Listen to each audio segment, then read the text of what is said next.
Estamos en nuestra serie de estudios de las mitzvot, que no es otra cosa que todas las instrucciones que Dios nos ha dejado para poder comportarnos y mostrar las evidencias de que somos un pueblo distinguido, santo, que vivimos conforme al diseño de Dios. Y este conjunto de instrucciones contiene las promesas, que en hebreo se llaman los hukim o hok en singular, y una serie de procedimientos, de acciones concretas que tenemos que hacer para que las cosas funcionen. Nada más y nada menos que eso. Entonces, en la siguiente diapo que Santi nos va a pasar, se distrae, habla con el compañero y no me presta atención.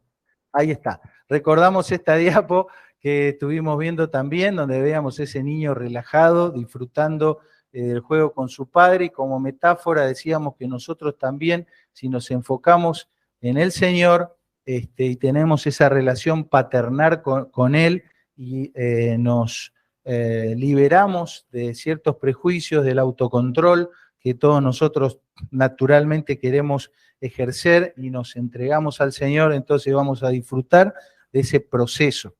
Y como dijo el apóstol Juan, este es el mandamiento, este es el amor. ¿Sí? Cuando hablamos de amar a Dios, no es lo que dicen las poesías, no es lo que dice Pablo Neruda, todo eso está muy bien, pero eso es construcción humana. El amor a Dios es guardar sus mandamientos, ¿sí? Eso es amar a Dios. Y sabemos que sus mandamientos no son pesados, no es una carga. Por eso, repasando estas palabras, vemos que acá hay un mishpat, hay una instrucción, hay un procedimiento que dice que tenemos que hacer los mandamientos, pero a su vez eso está cargado con una promesa. Promete que guardar sus mandamientos no va a ser algo pesado para nosotros, y eso ya no depende de nosotros, sino que depende de la obra que Él hace en nosotros. La siguiente diapo, Santi, por favor. Santi, querido, la siguiente, por favor. Ahí está. Vemos cómo Dios va en su diseño, va a darnos pautas, principios, algunos mandamientos concretos para desarrollarnos en todas las áreas de nuestra vida, de tal manera que nuestro caminar de la mano de Dios tenga la orientación necesaria en todas y cada una de las áreas. Gracias. Gracias. ¿Sí? Como dice el versículo que figura ahí, Dios preparó de antemano esas buenas obras para que anduviésemos en ellas. Él produce en nosotros que querramos obedecerle, pero también nos indica cómo es el hacer. Y agregué aquí a estos dos versículos que ya vimos el domingo pasado, este concepto. Fíjense, el salmista ya oraba en la antigüedad y decía: guíame, Señor, guíame en tu justicia, endereza delante de mí tu camino. ¿Sí? Es una tontera querer hacer mi vida y después pedirle al Señor que me guíe, que me bendiga, que me proteja. Es querer poner el carro delante del caballo. El ejercicio es pedirle al Señor la guía, conocer sus mandamientos, sus instrucciones, sus promesas, e ir por ahí, ir por esa huella. ¿Sí? Esa sería la forma correcta en construir nuestra vida.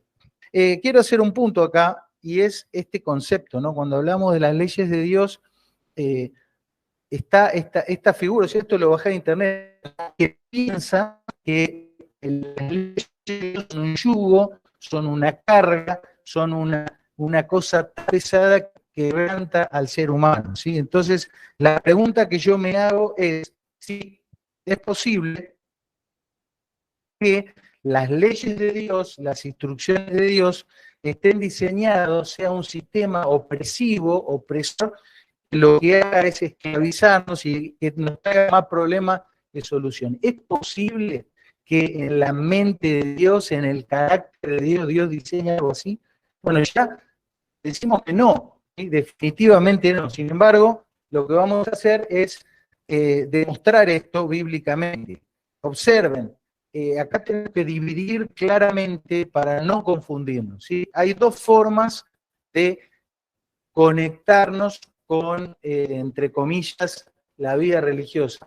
Una es beber de la fuente del Creador, y otra es alinearse bajo alguna forma de religión diseñada por el hombre, ¿sí? Entonces, de la Biblia, de la palabra de Dios, se dice que la ley del Señor es perfecta, que convierte, es decir, pero es un cambio profundo en nosotros. Dice que el testimonio del Señor es fiel y que hace, fíjate qué lindo, hace sabio al sencillo. ¿Te das cuenta? Los mandamientos del Señor son rectos. ¿Y qué producen? Alegran el corazón. El precepto del Señor es puro que alumbra los ojos. O sea, no hay forma que Dios genere una cosa que te sea una carga, un peso, que te limite, que te esclavice. Siempre y cuando vos seas de Él. ¿Está?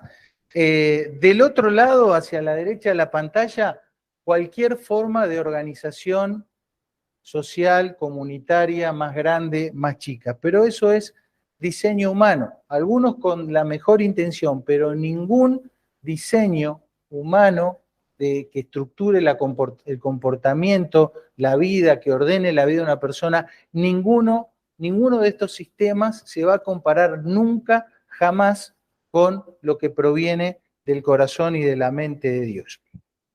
Entonces, decimos categóricamente que es falso que las leyes de Dios generen un yugo, una carga, una opresión que coarten tu vida y tu desarrollo, ¿sí? Vamos a hacer como les dije, un punto en esto y dar dos argumentos escriturales, ¿sí? Para algunos que por ahí son nuevos en todo lo que es el estudio bíblico, tal vez les parecerá pesado, vamos a tratar de hacerlo sencillo, pero el grupo es heterogéneo, o sea, vemos gente de todos los, vamos a decir, con diferente tiempo en contacto con la palabra de Dios, entonces desde acá adelante a veces hay que tratar de cubrir todas las necesidades, ¿no? Entonces, igualmente son conceptos que si llevas 40 años en esta iglesia o si llevas 15 minutos acá, es igual de importante y trataremos de hacerlo claro para todos los que estamos aquí. Dice este versículo, el apóstol Pablo dice, porque todos los que sin ley han pecado, sin ley también perecerán. Y todos los que bajo la ley han pecado, por la ley serán juzgados. Rápidamente observamos que acá hay dos tipos de personas, ¿sí? Vamos a la siguiente. Entonces, fíjate, tenés a la izquierda del monitor los que viven sin ley y a la derecha los que viven bajo la ley. Voy a decir, bueno, a mí me gustaría vivir sin ley, hago lo que quiero. Fíjate que ambos tipos de personas, ¿qué hacen? Pecan. Te das cuenta que las leyes de Dios no son las que te llevan a pecar, ¿no? Porque se escucha por ahí, incluso hay sistemas de crianza que dicen, no, dejarlo al niño, viste, libre. No le pongas límites, porque vos le pones límite, ahí lo traumás. Es decir, el ser humano tiene la habilidad natural de pecar, ¿sí? Con ley o sin ley, ¿sí? Eso nos viene, la marca esa nos viene en el orillo, como se dice, ¿no? Sin embargo, el resultado o la consecuencia de pecar es diferente si vos vivís sin ley a si vos vivís bajo la ley. Si vos vivís sin ley, es decir, no estás alineado bajo las leyes de Dios, ¿qué te va a pasar? Vas a perecer, es decir, no tenés ningún tipo de esperanza y ningún tipo de alternativa. ¿Te gusta vivir fuera de la ley? Listo, mi viejo, hacé la tuya, ¿sí? En cambio, si vos vivís bajo la ley, ¿qué te va a pasar? Vas a ser juzgado. Vos decís, oh, no quiero que nadie me juzgue. Te puedo asegurar que lo mejor que le puede pasar a un ser humano es que Dios le juzgue bajo sus leyes. Porque bajo las leyes de Dios, ¿qué vas a tener?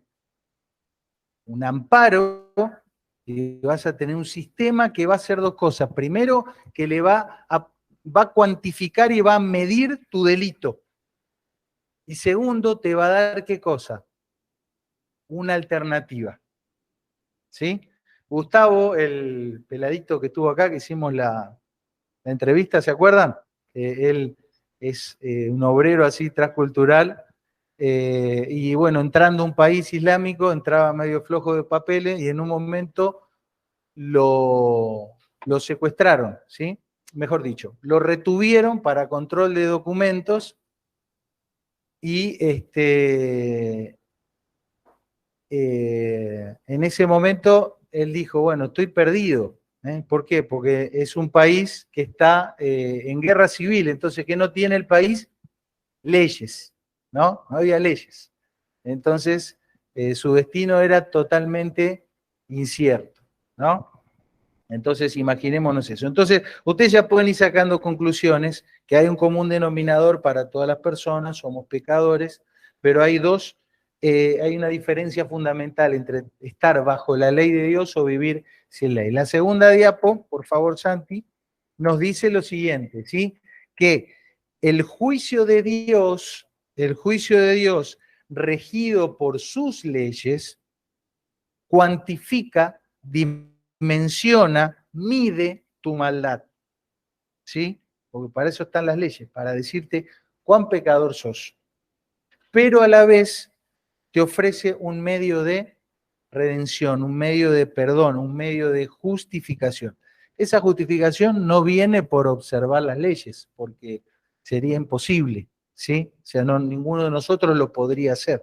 Ese medio de justificación viene por la obra de Cristo, quien fue el que judicialmente se sometió a esa ley de Dios y se le imputó tu pecado y mi pecado. El justo murió por los injustos y el castigo de nuestra paz fue sobre él. Entonces, la ley de Dios incluye un medio de redención, de justificación, de perdón, que no nace de ti ni de lo que vos puedas hacer, sino que recae pura y exclusivamente en la obra de Cristo. ¿Sí? Entonces, somos pecadores con o sin ley de Dios, pero estar bajo la ley de Dios te da la posibilidad de que Dios mida tu pecado, baje el martillo del juicio, pero se abra la puerta en la cual ingresa el Salvador y que vos le puedas decir al juez, vengo a implorar el perdón, la redención que Cristo pagó por mí. Y en ese momento tenés la posibilidad de ser absuelto de tu maldad, justificado de tus pecados por los méritos de Cristo. Entonces, si no has dado este paso, no has tenido este encuentro con Dios, no te vayas hoy de acá, si estás ahí mirándonos en las pantallas, no dejes pasar de este día sin ponerte bajo la ley de Dios en este sentido, porque es lo mejor que le puede pasar a un ser humano. El siguiente punto que quiero hacer con ustedes respecto a por qué decimos que es falso que las leyes de Dios nos esclavicen y nos opriman, tiene que ver con lo que Pablo va argumentando acá. Va a ser un poquito larguito, pero es importantísimo, es un pasaje que si tenés unos años en el cristianismo, lo leíste mucho, estoy seguro que lo pasaste de largo porque pensaste que esto no era para vos. Observen. He aquí, tú tienes sobrenombre de judío. Pablo establece un diálogo con una persona imaginaria adelante, que es un judío. Y le dice, te apoyas en la ley, te glorías en Dios, conoces su voluntad e instruido por la ley apruebas lo mejor y confías en que eres guía de los ciegos, luz de los que están en tinieblas, instructor de los indoctos, maestro de niños, que tienes en la ley la forma de la ciencia y de la verdad. Vamos a explicar algunas cosas. Primero, vamos a definir qué es ser judío, ¿sí? ¿Qué es ser judío? ¿Por qué Pablo le da a un judío y qué tiene que ver eso con nosotros y qué no tiene que ver? Siguiente, Santi, por favor, vamos. Entonces, ¿qué es ser judío? ¿Qué es ser judío?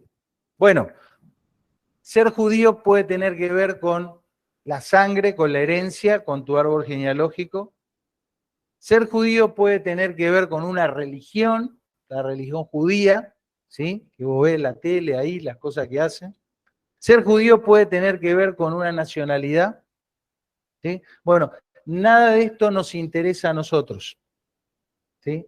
Ser judío tiene que ver, en ese momento en el que Pablo escribió, con la comunidad que abrazaba devoción al único Dios verdadero y que preservaba los escritos sagrados. No había, en el momento en que Pablo escribió, otro grupo que creyera en un único Dios. Todo el mundo que era politeísta, ¿sí? No había en el mundo, en esa época, otro grupo que leyera, preservara, atesorara los escritos sagrados de la época de Moisés. Entonces, ser judío, en este contexto que estamos hablando, es ser un seguidor del único Dios vivo y verdadero y un observante de las leyes de Dios. ¿Está? Entonces, nosotros, ¿cómo nos relacionamos con este pasaje?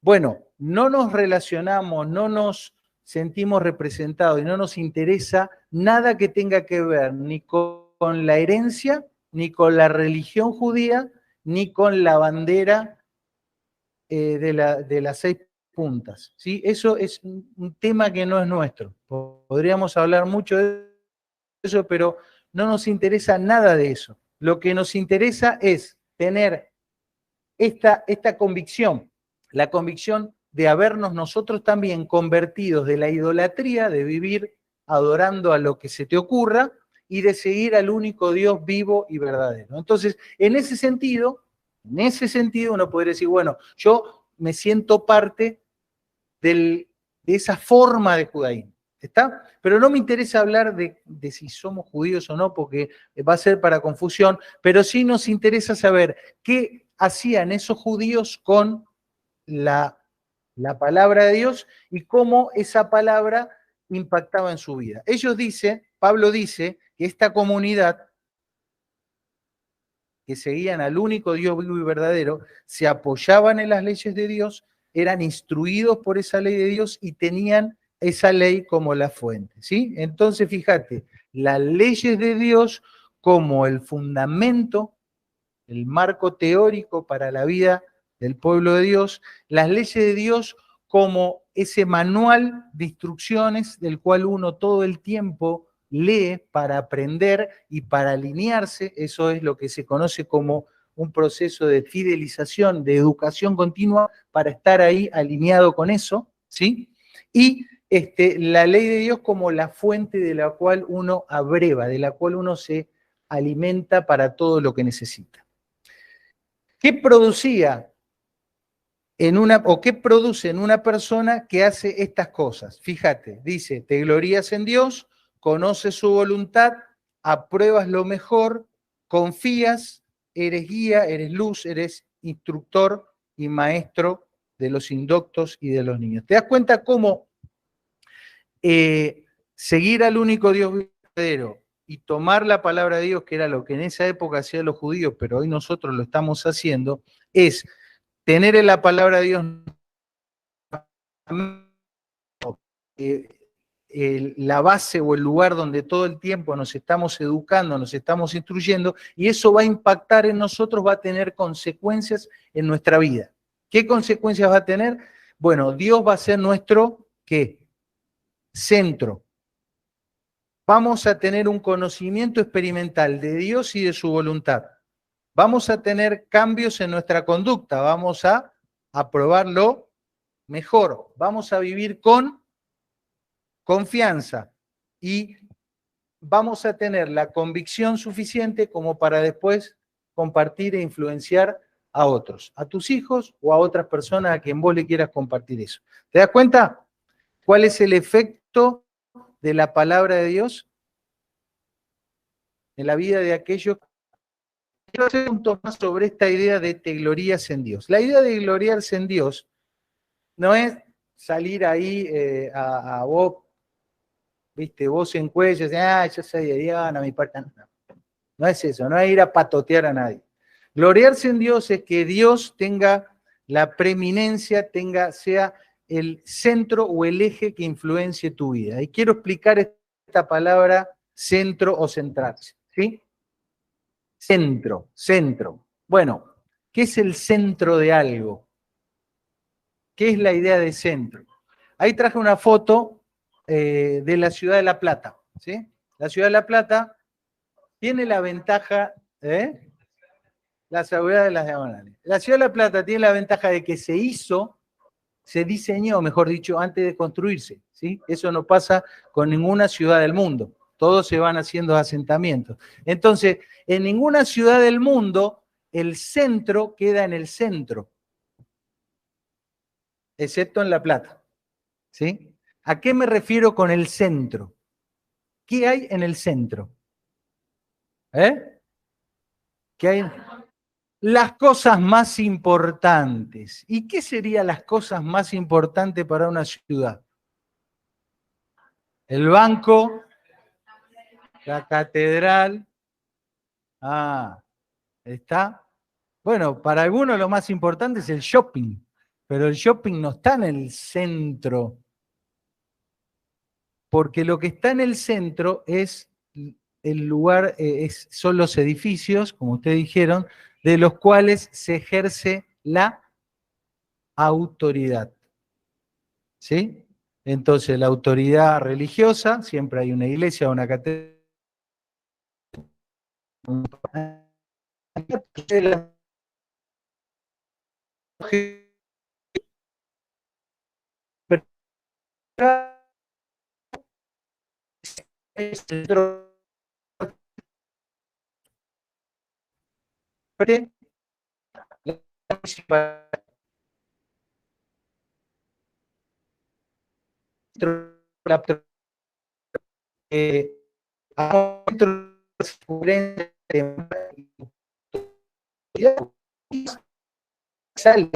Y vos no tenés no te entonces palabras en lo que vemos lo que es autorismo tenemos que ser el centro de significa que digo Dios todo el tiempo, que le canto canciones. El centro de la vida significa que Dios es la autoridad. ¿Mm? Y ahí, los que saben un poquito más, la palabra en castellano de griego kentron, y a veces se traduce en el Nuevo Testamento como aguijón. Vos decís, ¿qué tiene que ver aguijón? Bueno, acordate de la punta del compás. Pero eso fue lo que Jesús le dijo a Pablo cuando Pablo perseguía a los creyentes. ¿Qué le dijo? ¿Te acordás? Dura cosa es dar cosas contra el kentron, contra la autoridad. ¿Está? Avanzamos. Entonces, resumiendo o insistiendo, el efecto de tener la palabra de Dios como la fuente de la cual abrevamos, como el fundamento teórico y como el lugar donde uno va a educarse todo el tiempo, va a ser que tengas en el kentron, dentro, la autoridad de tu vida, que tengas un conocimiento experimental de la voluntad de Dios. Una pregunta que todos nos hacemos, ¿cuál será la voluntad de Dios para mi vida? Que tengas una conducta en la cual siempre elijas lo mejor, que tengas confianza en lo que haces y que tengas una convicción que la puedas compartir con otros. Decime si el efecto de la palabra de Dios es esclavista, es opresivo y es una carga para el creyente. Nada que ver, nada que ver. Entonces, tratamos de romper esas esas falsedades y decir que si tenemos la ley, tenemos la forma de la ciencia y de la verdad. La bola de cristal, querido, la bola de cristal para vivir la vida que queremos, que Dios quiere que vivamos. Seguimos, por favor, un poquito más. Siguiente.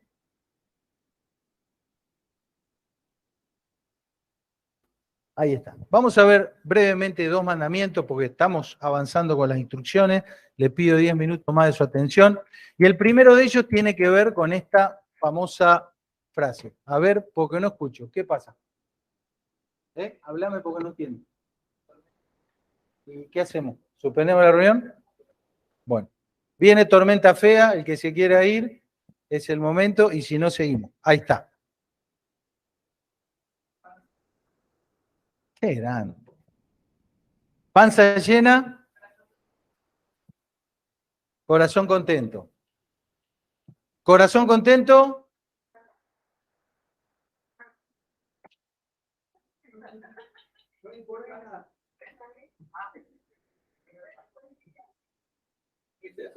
Lo tengo loco, pobre Santi. Sale de acá, no sabe si es lunes, martes. Corazón contento, me olvido de Dios. ¿Sí? Corazón contento, me olvido de Dios. Es un riesgo y la evidencia empírica, experimental de todos los días de mi vida y de gente con la que uno habla, ves que cuando están en la mala, ¿sí? Cuando pasa la mala, ¿sí? Es una realidad. Entonces, conociendo Dios esta debilidad particular del ser humano, hay instrucción para que cuando vos tengas la panza llena, te acuerdes de Dios, ¿sí? El mandamiento es el siguiente.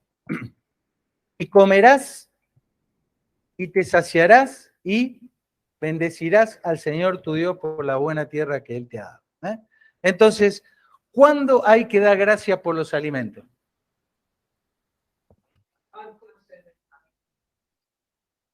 Comerás, te saciarás y bendecirás. El mandamiento, el mishpat, la instrucción es dar gracia por los alimentos cuando estás saciado.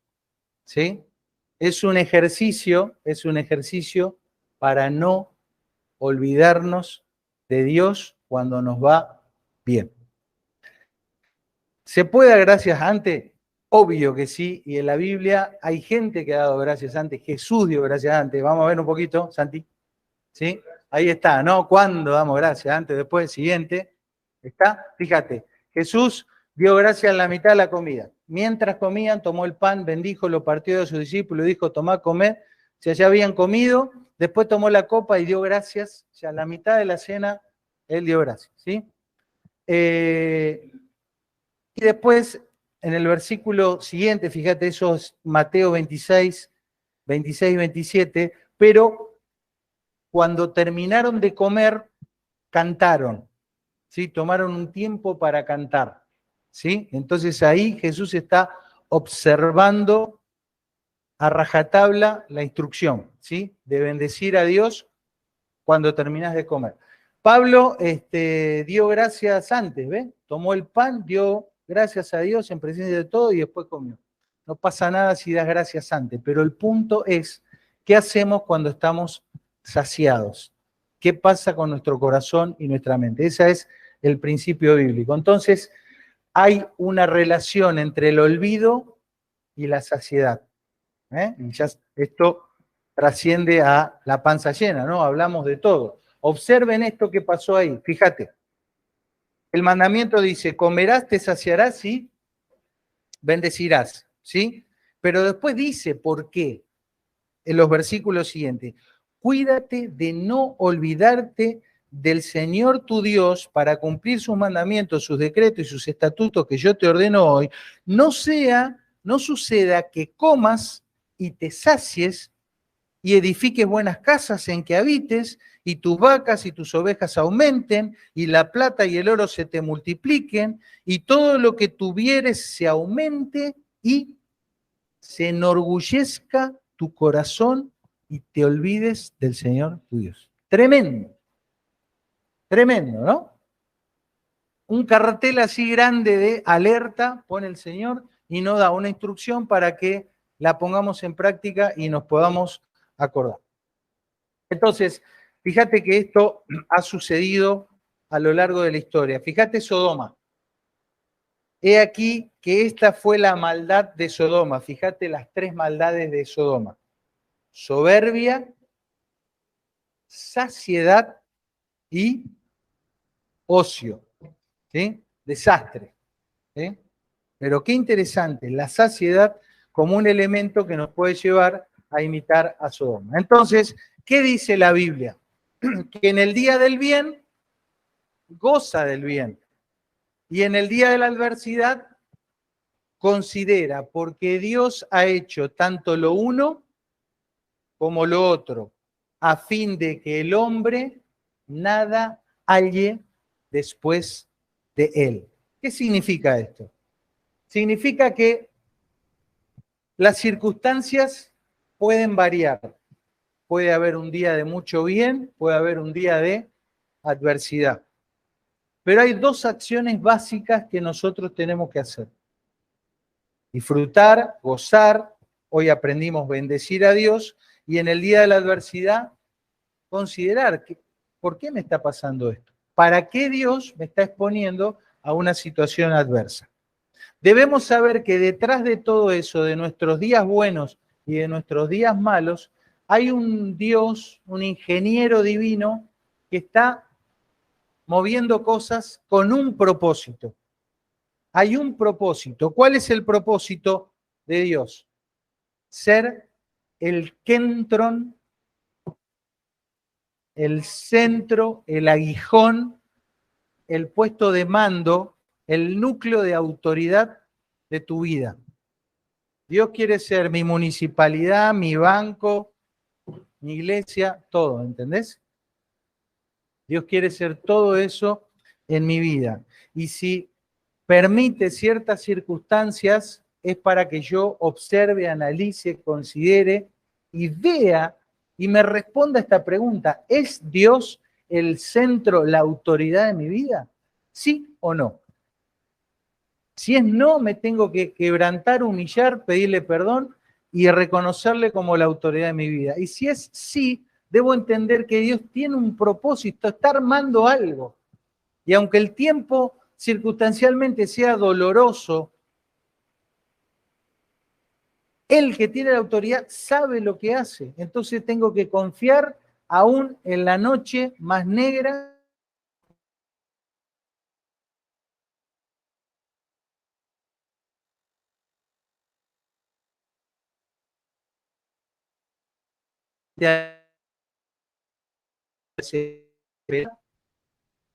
En duelos y angustias, Él es mi pastor, el que me sustenta en todo momento, el que me guía porque sabe el camino, el que me da descanso, cuidados, protección, bendición y perdón. Vamos a quedarnos con este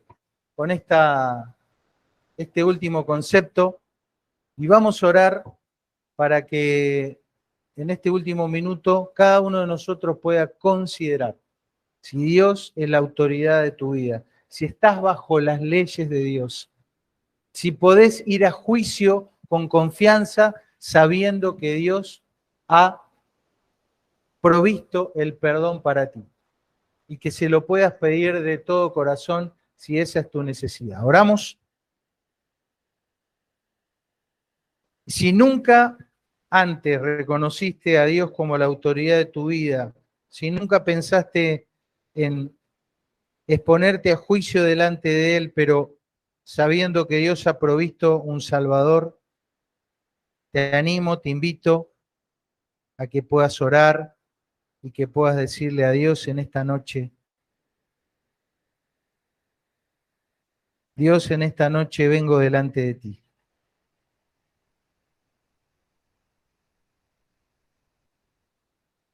Te vengo a reconocer como el centro, como la autoridad de mi vida. Me pongo bajo tus leyes. Me someto a tu juicio. Me reconozco pecador.